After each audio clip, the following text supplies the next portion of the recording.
question that often comes up is, once you discard the narcissist, is, will they miss me? Will my narcissist miss me? Will he think about me longingly? Will he think, ooh, but I really messed up. I really lost a good catch. And one day see the light and come back. And oh my God. This is a tricky one. This is a tricky one. Because you may have somebody that was in your life that you've discarded or whatever. And they're acting like they miss you. And they're telling you they miss you. And you might believe them. You might believe them. You might not even be contemplating getting back with them, but you might believe them. The danger in that gives them hope. And that makes them win. If they know you believe them. And I'm going to explain what I mean. Many of the hundreds of videos that I've watched at this point, many of them are made by narcissists themselves that are in this industry. And they've been forthcoming with their own information inside their own brain. And they've been generous enough to share the ugly truths. And what I've heard across the board, not to say they don't think once in a while of something that might have brought them joy. But what they're thinking about that brought them joy is the supply you gave them, not you, the person. That was extremely horrendously difficult for me to wrap my brain around as being true. Because you think, but we had such a special connection. How could he not? I mean, we both like the same things. We were like a mirror image of each other. You know what it's called? They do that in the love bombing phase. They do it before they even love bomb you or while they're love bombing you. It's called mirroring you. So if you say you like this, they're going to like that. If you say you do this, they do that. If you eat, they cook. If you like, puppies, they're going to say they love your puppy. They mirror your likes so that you feel you met your soulmate. That's one of their tactics. They're very manipulative.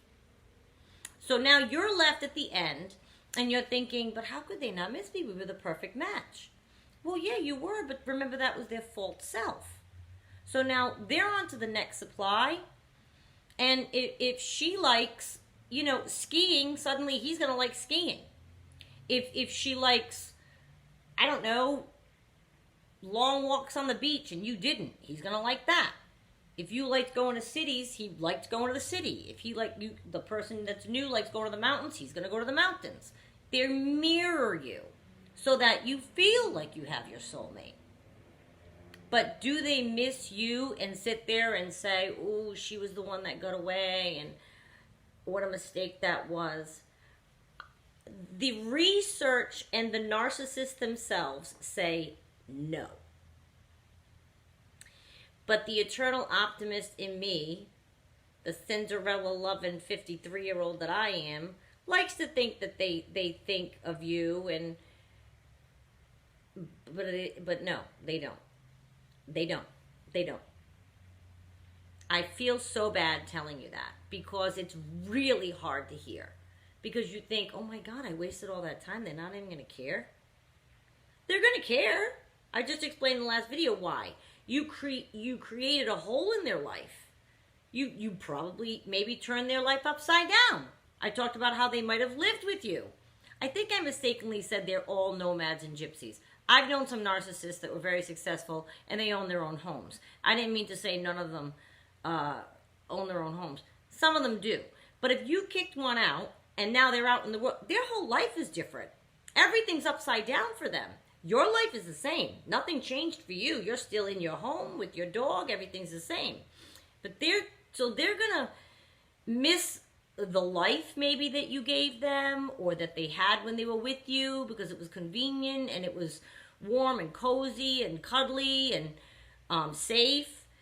But it isn't you. That's the difference.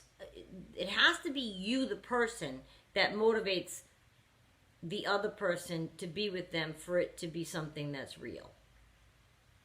So I really don't like being the one to tell you that. But if you could wrap your brain around that being true, that is a hard truth. But if you can wrap your brain around it, you'll heal quicker. Because I don't want you wasting time thinking after a certain while they're really going to see and they're going to come back. They're going to miss me. How could they not miss me? Such and such a day is coming up. We always did that day together. How can they not miss me? Because they're doing that day with somebody else in a different way. The way that person does that day. Whether it's Easter or a Sunday or the third Monday in March. It doesn't matter what the day is. They're going to go on and take on the habits of the new supply to mirror them, to suck them in and make them think they're their soulmate. They're doing the same exact thing to the next person. So it is a hard, I feel awful saying it, but the narcissists themselves that I've listened to, they caution us and they say, no, we don't think like that. We don't sit around mulling it over, thinking, oh, I let her get away. And so basically none of the things that they tell you to try to get you back are right. Oh, I miss you, I'll change, you're the one that got away. No. It just means that they're desperately trying to get narcissistic supply filled. So I just wanted to mention that today. So keep your eyes and ears open when you start to hear that stuff. Okay.